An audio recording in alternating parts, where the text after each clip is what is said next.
Hello friends, स्वागत है आपके अपने यूट्यूब चैनल विमेश कोचिंग क्लासेस में। जैसा कि आप लोगों को पता ही है कि उत्तर प्रदेश पुलिस परीक्षा 2024 जो कि आपका 18 फरवरी को प्रस्तावित है, उसके लिए हम आपको हिंदी की लगातार बेहतरीन क्लासेस प्रोवाइड करा रहे हैं। आज की क्लास में हम आपको हिंदी की 20 प्रश्न कराएंगे। इससे पहले आपकी क्लास में हम आपको हिंदी के 25 प्रश्न करा चुके हैं। अगर अभी तक आप लोगों ने उस क्लास को नहीं देखा है तो जाकर के अवश्य देख लीजिए, क्योंकि इन दो क्लास से ही 2 से 3 प्रश्न आपको एग्जाम में मिल जाएंगे आपको देखने को। ये दोस्तों, हमारे इस चैनल विमेश कोचिंग क्लासेस को अभी तक आप लोगों ने सब्सक्राइब नहीं किया है तो चैनल को सब्सक्राइब करके बेल आइकन पर क्लिक करके ऑल पर क्लिक कर लीजिए, ताकि क्लास का नोटिफिकेशन आप तक पहुंचता रहे। तो आइए देखते हैं इन प्रश्नों को जो आपके एग्जाम में पूछे जा सकते हैं। 26 नंबर का प्रश्न है आज की क्लास का। छोटी ई बड़ी ई च छ ज झ इया आदि का उच्चारण किससे होता है? पहला वाला ऑप्शन है कंठ से, बी वाला ऑप्शन है मूर्धन्य से, सी वाला ऑप्शन है तालव्य से और डी वाला ऑप्शन है ओष्ठ से। तो आप लोग बताइएगा, छोटी ई बड़ी ई और च छ ज झ इया आदि का उच्चारण किससे होता है? तो इन सभी का उच्चारण जो है आपका तालव्य से हो जाएगा, इसलिए हमारा ऑप्शन नंबर सी सही हो जाएगा। अगर आपको नहीं पता है तो एक आपको हम क्लू बता दे रहे हैं, इसको आप तैयार रखिए। जैसे आप याद कर लीजिए, ईचू यसा नाम तालु, ईचू यसा नाम तालु, यानी कि इसको समझते हैं। आइए, यानी कि ई और बड़ी ई और पूरा च वर्ग आपका जो है, जितना भी च वर्ग है, जैसे च छ ज झ इया और य और आपका बड़ा स, ये सभी का उच्चारण तालु से होगा। यानी कि ई बड़ी ई और च छ ज झ इया य और बड़ा वाला आपका स, इन सभी का उच्चारण तालव्य से होगा। अगले प्रश्न पे चलते हैं। अगला प्रश्न हमारा 27 नंबर का है कि च वर्ग ध्वनियां किस वर्ग में आती हैं? पहला ऑप्शन है वत्स वर्ड में, बी वाला ऑप्शन है दंत में और सी वाला ऑप्शन है तालव्य में, डी वाला ऑप्शन है कंठ में। आप लोग बताइएगा, च वर्ग ध्वनियां यानी च छ ज झ इया किस वर्ग में आती हैं?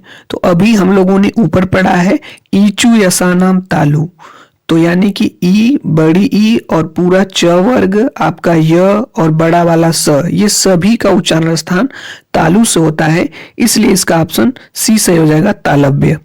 अगला प्रश्न हमारा है, पूछा गया है कि निम्नलिखित में से दंत ध्वनि है। दंत ध्वनि का मतलब जिसका उच्चारण दांत से किया जाता है। पहला वाला ऑप्शन है क, दूसरा वाला ऑप्शन है छ, तीसरा वाला ऑप्शन है त और चौथा वाला ऑप्शन है प। आप लोग बताइएगा, इसमें से कौन सा ऐसा वर्ण है जिसका उच्चारण दंत से किया जाता है? तो हो जाएगा ऑप्शन नंबर सी, त। अगले प्रश्न पे चलते हैं। अगला प्रश्न हमारा है, त वर्ग की ध्वनियों का उच्चारण स्थान है, यानी त वर्ग की ध्वनियों का उच्चारण स्थान है, नासिक से या दंत से या मूर्धन्य है या तालव्य है? आप लोग बताइएगा, त वर्ग की ध्वनियों का उच्चारण स्थान क्या है? तो त वर्ग की ध्वनियों का उच्चारण स्थान आपका दंत हो जाएगा। ये दांत से बोले जाते हैं। जैसे आप खुद ही बोल करके देखेंगे, जैसे त थ द, तो जिह्वा जो है दांत को स्पर्श कर रही होगी, तो त वर्ग आपका जो है दंत से हो जाएगा। अगला प्रश्न हमारा है कि त का उच्चारण स्थान होता है। पहला ऑप्शन कंठ से, दूसरा ऑप्शन तालु से, तीसरा ऑप्शन मूर्धा से, चौथा ऑप्शन दंत से। तो आप लोग बोल करके ही देख सकते हैं त का उच्चारण स्थान कहाँ से हो रहा है। तो त का उच्चारण स्थान आपका दंत से होगा, ऑप्शन नंबर डी सही हो जाएगा। अगले प्रश्न पे चलते हैं। अगला प्रश्न हमारा है, पूछा गया है कि अंतस्थ व्यंजन होते हैं। अंतस्थ व्यंजन है, पहला ऑप्शन है क ख और ये यहाँ पे अंगा, दूसरा ऑप्शन है आपका बड़ा वाला श, मूर्धा वाला श, छोटा वाला स, तीसरा वाला ऑप्शन है य व र और चौथा वाला ऑप्शन है छत्री वाला छ त्र और ज्ञ। आप लोग बताइएगा, अंतस्थ व्यंजन कौन से होते हैं? तो अंतस्थ व्यंजन आपके पास 4 होते हैं, इसको आप लोग जानते रहिए। आपका य होता है, र होता है, ल होता है और आपका व होता है। तो ऑप्शन नंबर सी में ये तीनों दिए गए हैं, इसलिए सी वाला ऑप्शन आपका सही हो जाएगा। चलिए अगले प्रश्न पे चलते हैं। अगला प्रश्न हमारा है, पूछा गया है कि इनमें से कौन सी ध्वनि अंतस्थ नहीं है? तो अंतस्थ व्यंजन जो होते हैं आपके पास 4 होते हैं, य र ल व। तो यहाँ पे देखिए र दिया गया है, व दिया गया है, ल दिया गया, ब आपका नहीं होगा, ऑप्शन नंबर बी हो जाएगा। चलिए अगले प्रश्न पे चलते हैं। अगला प्रश्न हमारा है, पूछा गया है कि इस निम्न में अर्ध स्वर कहलाता है। निम्न में अर्ध स्वर कहलाता है। तो आपका जो हिंदी वर्णमाला में दो अर्ध स्वर होते हैं, य और व, इसको आप लोग जानते रहिए, य और व को अर्ध स्वर कहा जाता है। तो यहाँ पे देखिए ऑप्शन नंबर ए में ही दे दिया गया है, आपका य हो जाएगा। र नहीं होगा, म भी नहीं होगा, ल भी नहीं होगा, य और व को अर्ध स्वर कहा जाता है। चलिए अगले प्रश्न पे चलते हैं। अगला प्रश्न हमारा है यहाँ पे, अगला प्रश्न पूछा गया है कि निम्नलिखित में से कौन सा अंतस्थ, अंतस्थ यहाँ पे लिखा गया है, ल नहीं रहेगा, अंतस्थ व्यंजन है। तो अभी हम आपको बताएं अंतस्थ व्यंजन आपके पास चार होते हैं, य र ल व। तो आप लोग बताइए कौन सा ऑप्शन सही होगा, क्या ल होगा, प होगा, च होगा या ट होगा। तो ऑप्शन नंबर ए ही सही हो जाएगा, ल। अंतस्थ व्यंजन आपके चार होते हैं, य र ल व। चलिए आगे चलते हैं। अगला प्रश्न हमारा है, पूछा गया है कि हिंदी वर्णमाला में ऊष्म व्यंजन कौन से हैं। पहला वाला ऑप्शन है च छ ज झ, बी वाला ऑप्शन है ट ठ ड ढ, सी वाला ऑप्शन है त थ द ध और डी वाला ऑप्शन है तीनों स और ह। आप लोग बताइए कौन सा ऑप्शन इसका सही होगा। ऊष्म व्यंजन की बात की गई है यहाँ पे, तो ऊष्म व्यंजन आपके तीनों स होते हैं और ह होता है, तो यही वाला ऑप्शन आपका सही हो जाएगा, डी वाला। अगला प्रश्न हमारा है, पूछा गया है कि त्र किन वर्णों के सहयोग से बना है। पहला वाला ऑप्शन है त प्लस अ, दूसरा वाला ऑप्शन है त प्लस र, तीसरा वाला ऑप्शन है त प्लस र और चौथा वाला ऑप्शन है त्र प्लस अ। तो आप जब त्र का उच्चारण करेंगे तो खुद ही पता चल जाएगा। त्र जब बोलिए तो उसमें त और क्या आ रहा है, र, त्र, त और र, इसलिए ऑप्शन नंबर बी सही हो जाएगा, त प्लस र से। आगे चलते हैं। अगला प्रश्न हमारा है यहाँ पे, अगला प्रश्न हमारा है कि निम्न में अल्प प्राण व्यंजन कौन सा है। अल्प प्राण व्यंजन का मतलब क्या हो जाएगा, जिस व्यंजन का उच्चारण करने में वायु कम मात्रा में बाहर निकले, वही व्यंजन आपके अल्प प्राण कहलाते हैं। पहला है ख, दूसरा है ग, तीसरा है घ और चौथा है आपका ठ। आप लोग बताइएगा इसमें से अल्प प्राण व्यंजन कौन सा है। तो जिस व्यंजन का उच्चारण करने में कम मात्रा में वायु बाहर निकले तो वह व्यंजन अल्प प्राण व्यंजन कहलाते हैं। तो जैसे आप बोलिए ख, तो क की अपेक्षा ख में ज्यादा समय लगता है, तो ये महाप्राण हो जाएगा। ग, इसको आप जल्दी से बोल लेंगे, यही वाला ऑप्शन आपका सही हो जाएगा, ग आपका अल्प प्राण व्यंजन है। बाकी आपका जो है ख और यहाँ पे हो गया आपका घ और यहाँ पे ठ, ये आपके महाप्राण में आ जाएंगे। चलिए अगले प्रश्न पे चलते हैं। अगला प्रश्न हमारा है, सभी महाप्राण वर्णों वाला समूह है। महाप्राण का मतलब है, प्राण का मतलब एक तरीके से वायु की बात की गई है, यानी जिसमें ज्यादा वायु बाहर निकले, जिस वर्ण का उच्चारण करने में ज्यादा वायु बाहर निकले वो आपका महाप्राण कहलाता है। जैसे ए वाला ऑप्शन है ख छ ठ, बी वाला ऑप्शन है ध च और ड और सी वाला ऑप्शन है आपका म बड़ा वाला श ध और डी वाला ऑप्शन है य द और घ। आप लोग बताइएगा महाप्राण वर्णों वाला समूह कौन सा है। तो ए वाला ही ऑप्शन सही हो जाएगा। जैसे आप क और ख को बोलना है, आपको मान लीजिए क और ख को उच्चारण करना है, तो आप क को जल्दी बोल लेंगे लेकिन ख को बोलने में उससे ज्यादा समय लगेगा, इसलिए ख आपका महाप्राण है और क आपका क्या हो जाएगा, अल्प प्राण हो जाएगा। उसी तरीके से च और छ को बोलेंगे तो च को बोलने में आपका जो है कम समय लगेगा, इसलिए आपका ये अल्प प्राण होगा और छ आपका क्या हो जाएगा, महाप्राण हो जाएगा।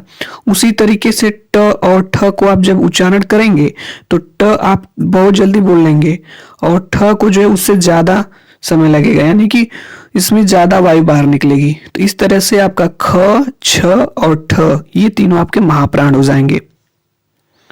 चलिए अगले प्रश्न पे चलते हैं। अगला प्रश्न हमारा है, निम्न में से कौन सा वर्ण अघोष है। पूछा गया है निम्न में से कौन सा वर्ण अघोष है। आप लोग पढ़े होंगे अघोष सघोष। आप लोग बताइएगा क्या च है या ज है या झ है या ड है। आप लोग बताइए कौन सा ऑप्शन इसका सही होगा। अघोष वर्ण की बात की गई है तो आपका च हो जाएगा। च आपका अघोष वर्ण होता है, ठीक है। तो किसी भी वर्ग का पहला दूसरा, अगर आप नहीं जानते हैं तो जैसे अघोष लिखा गया है तो पहला अ पे पहला लिख लीजिए, घ पे यहाँ पे दूसरा लिख लीजिए और ये स वाला। तो किसी भी वर्ग का पहला और दूसरा जो वर्ण होते हैं वे आपके अघोष होते हैं। जैसे मान लीजिए हम लिखेंगे क ख, ये क वर्ग का है तो पहला और दूसरा ये अघोष हो जाएंगे। उसी तरीके से जैसे हम लिखेंगे च छ, ये अघोष हैं। उसी तरीके से ट ठ, ये आपके क्या है, अघोष हैं। तो ये सभी अघोष हैं। किसी भी वर्ग का पहला और दूसरा वर्ण आपका अघोष कहलाता है। तो यहाँ पे च आपका पहला ही वर्ण है, ठीक है। तो आपका यही वाला ऑप्शन आपका सही हो जाएगा। चलिए अगले प्रश्न पे चलते हैं। अगला प्रश्न हमारा है कि हिंदी वर्णमाला में अंग और अ क्या है? स्वर है, व्यंजन है, अयोगवाह है या संयुक्त व्यंजन है? आप लोग बताइएगा हिंदी वर्णमाला में अंग और अ क्या है? क्या स्वर है, व्यंजन है, अयोगवाह है या संयुक्त व्यंजन है?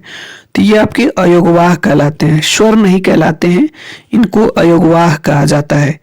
ये आपके दो होते हैं अयोगवाह, एक आपका अंग होता है और दूसरा आपका अह होता है। जो आपका ये अंग होता है इसको हम जो है अनुस्वार कहते हैं, अनुस्वार। और जो आपका अ होता है इसे विसर्ग कहा जाता है। तो अयोगवाह आपके पास दो होते हैं, अंग और अ। चलिए आगे चलते हैं अगले प्रश्न पे। अगला प्रश्न हमारा है, कामता प्रसाद गुरु ने वाह प्रयत्न के अनुसार व्यंजनों के कितने भेद माने हैं? कामता प्रसाद गुरु ने वाह प्रयत्न के अनुसार व्यंजनों के कितने भेद माने हैं?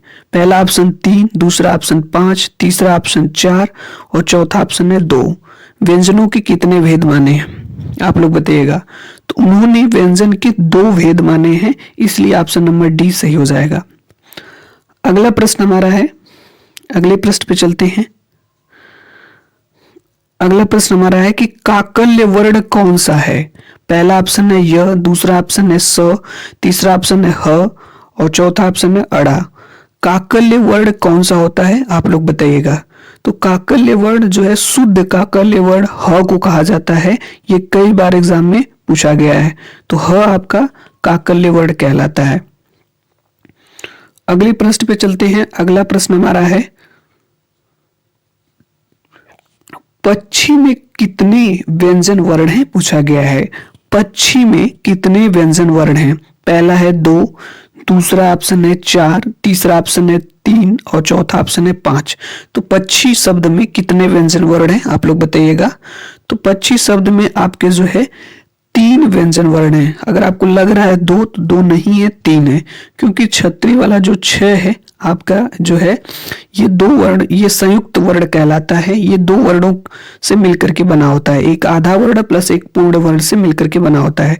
ये क हलंत प्लस मूर्धा वाले स से मिलकर के बना होता है। तो इसमें यहाँ पे देखिए प में एक वर्ण हो जाएगा प, दूसरा वर्ण आपका हो जाएगा ये और तीसरा वर्ण ये हो जाएगा। तो कुल आपके इसमें 3 व्यंजन वर्ण हो जाएंगे। चलिए आज की क्लास का अंतिम प्रश्न है। पूछा गया है कि निम्नलिखित शब्दों में किस शब्द के द्वित्व व्यंजन है? पहला है पुनः, दूसरा है इलाहाबाद, तीसरा ऑप्शन है दिल्ली में या चौथा ऑप्शन है उत्साह में। किस शब्द में द्वित्व व्यंजन है आप लोग बताइएगा। तो आपका दिल्ली हो जाएगा। यदि कोई वर्ड रिपीट कर रहा है, दोहरा रहा है वही वर्ण, तो द्वित्व व्यंजन कहलाता है। जैसे आपका दिल्ली में देखिए ल से पहले आपका क्या है, आधा ल है, तो ये आपका द्वित्व वर्ण कहलाएगा, यानी द्वित्व व्यंजन कहलाएगा। तो ये क्लास आप दोस्तों आपको कैसी लगी आप कमेंट्स बॉक्स के माध्यम से जरूर बताइए।